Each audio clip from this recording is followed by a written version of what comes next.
così stupidi. Peccare di modestia non è semplice evasione, è lisce di chi preoccupazione alcuna versa in dote nella frode del destino. Taluni ride e fa un inchino, altri annienta senza scuse, senza chiedere permesso, senza un calice di vino che si renda altro il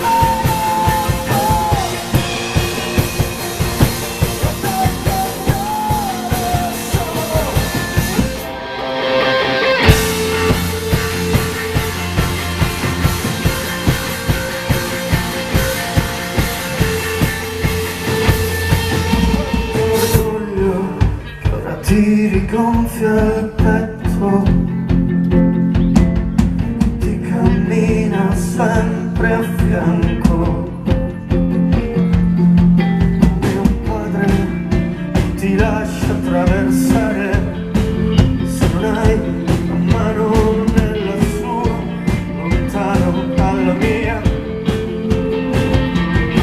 Ma respiri, sì, e puoi